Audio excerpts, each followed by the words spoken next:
నా పేరు చిర్ర మధుసూదన్ రెడ్డి. నేను బండ్లగూడెం గ్రామ శాఖ అధ్యక్షుడిని, లింగాలగన్పూర్ మండల్, జనగామ జిల్లా. సార్, బీఆర్ఎస్ పార్టీ ప్రవేశపెట్టినటువంటి పథకాలు ఈ గ్రామంలో ఎంతవరకు డెవలప్మెంట్స్? 100% ఇక్కడ డెవలప్మెంట్ అనేది ఉన్నదండి. బీఆర్ఎస్ ప్రవేశపెట్టిన పథకాలే ఇప్పటివరకు ఉన్నాయి. కొత్తగా వచ్చిన కాంగ్రెస్ ప్రభుత్వం ఏ పథకం లేదు. ఓ షాదీ ముబారక్ కానీ, కళ్యాణ లక్ష్మి కానీ, పెన్షన్లు 4,000 చేస్తామన్నారు, అవి లేవు. రుణమాఫీ అన్నారు, 2 లక్షల లోపు అన్నారు.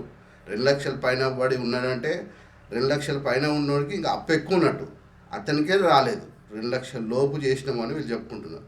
2 లక్షల పైన అప్పు ఉన్నవాడికి బ్యాంకులో కడితే మిగతాది చేస్తాము, 2 లక్షల అప్పు మేము మాఫీ చేస్తామన్నారు. కానీ ఆ పైన డబ్బులు తెచ్చి బ్యాంకులలో వడ్డీలు తెచ్చి కట్టి వెయిట్ చేస్తున్నారు. వాళ్ళకి ఈ వడ్డీ పడుతుంది, ఇది రుణమాఫీ కాలేదు. వాళ్ళ పరిస్థితి ఏందో అర్థమవుతలేదు. ఇప్పటివరకు వాళ్ళకి చెప్పడానికి అవుతుందా కాదని కూడా ఎవరు చెప్పలేకపోతున్నారు. సార్, గత సర్పంచ్ పాలన మీ గ్రామంలో ఏ విధంగా ఉంది సార్? గత సర్పంచ్ పాలన మొత్తం కూడా బీఆర్ఎస్ సర్పంచ్ బీఆర్ఎస్ పార్టీలో నుంచి గెలిచిన అభ్యర్థే. కాకపోతే ఇప్పుడు కాంగ్రెస్ పార్టీలోకి మా ఎమ్మెల్యే గారితో పాటుగా మారడం జరిగింది. ఎమ్మెల్యే కూడా బీఆర్ఎస్ నుంచే గెలవడం జరిగింది.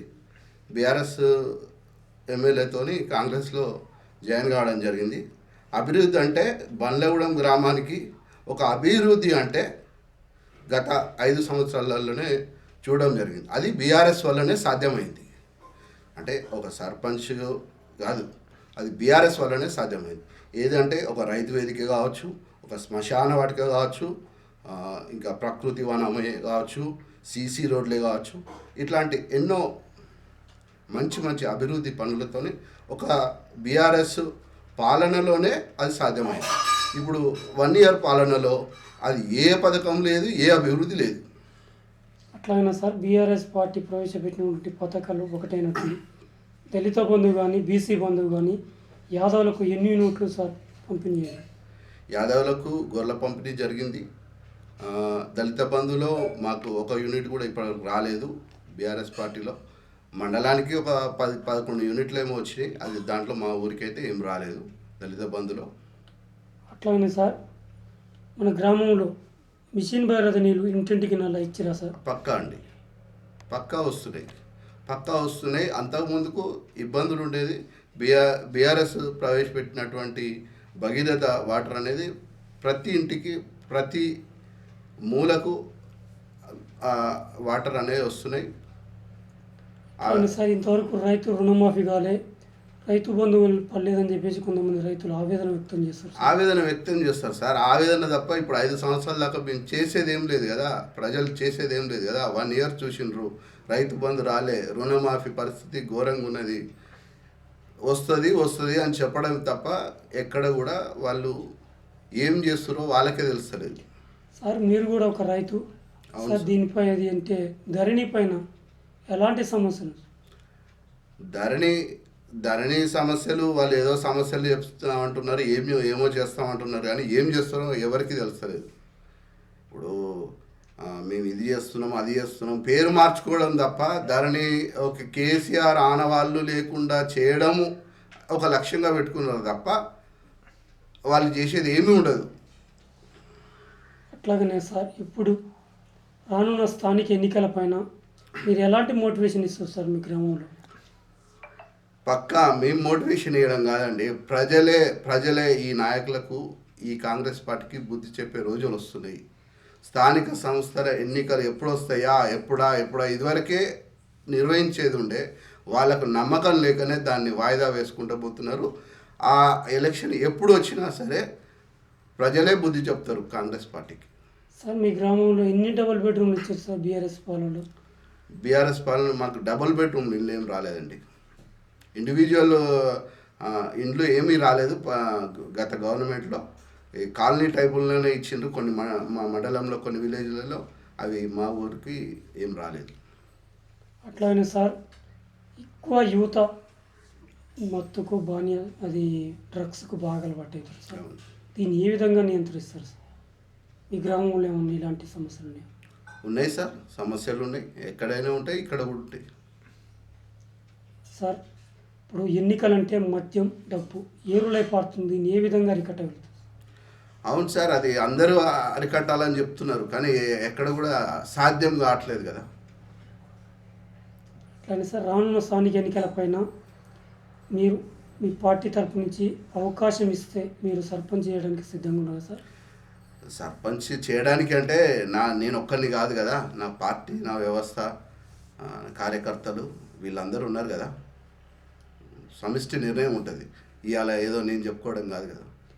రానున్న స్థానిక ఎన్నికలపైన మీరు మీ గ్రామ ప్రజలకు ఏం చెప్పదలుచుకున్నారు సార్? అసలు గ్రామ ప్రజలకు చెప్పేది ఏముంది సార్, వాళ్ళు నాకే చెప్తారు.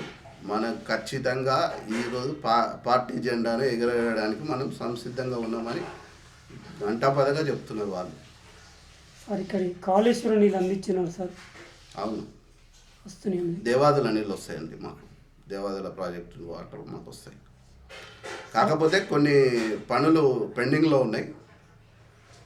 మా నుంచే ఇప్పుడు గుండాలకు, నవాపేట రిజర్వాయర్ నుంచి గుండాలకు వెళ్తున్నాయి. అటు ఇంకొకటి అశ్వరావుపల్లి నుంచి ఒక కెనాల్ రావాల్సి ఉంది, అది పెండింగ్ వర్క్ ఉంది. మాకు స్థానికంగా కొంచెం నాయకుల ఇబ్బంది కూడా, ఇక్కడ కొన్ని పనులు కాలేదు. బీఆర్ఎస్ పాలన కూడా కొన్ని ఇబ్బందులు జరిగినాయి మాకు.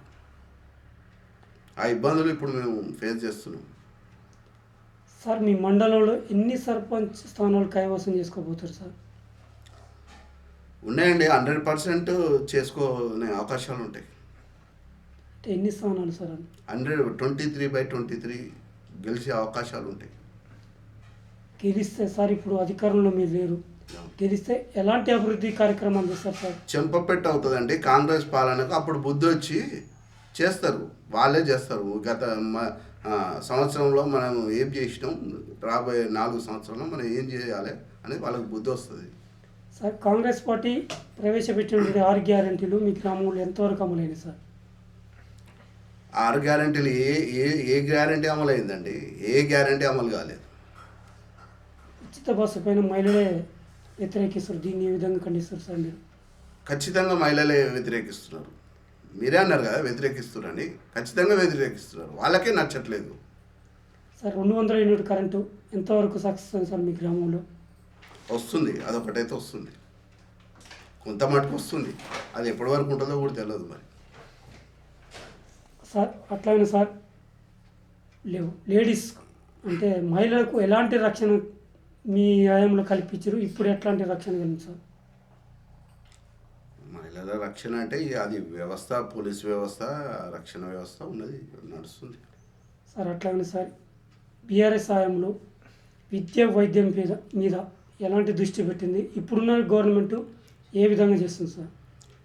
చేసిందండి, విద్య వైద్యం మీద ప్రభుత్వం ఎన్నో మంచి మంచి కార్యక్రమాలు చేసింది బీఆర్ఎస్ ప్రభుత్వం. కానీ ఇప్పుడు కాంగ్రెస్ పాలసీ ఏంటో కూడా ఎవరికి తెలవట్లేదు కదా, ఏం చేస్తారో తెలియదు. రానున్న స్థానిక ఎన్నికలపైన మీరు ఎలాంటి సూచనలు ఈ గ్రామంలో చేస్తారు సార్? స్థానిక సంస్థలు అంటేనే సరైన నాయకుడిని ఎన్నుకోవడం, సరైన నాయకుడిని ఎన్నుకోవడంతో పాటుగా సరైన పార్టీని కూడా చూస్ చేసుకోవడం అని ముఖ్యమని నేను చెప్తాను.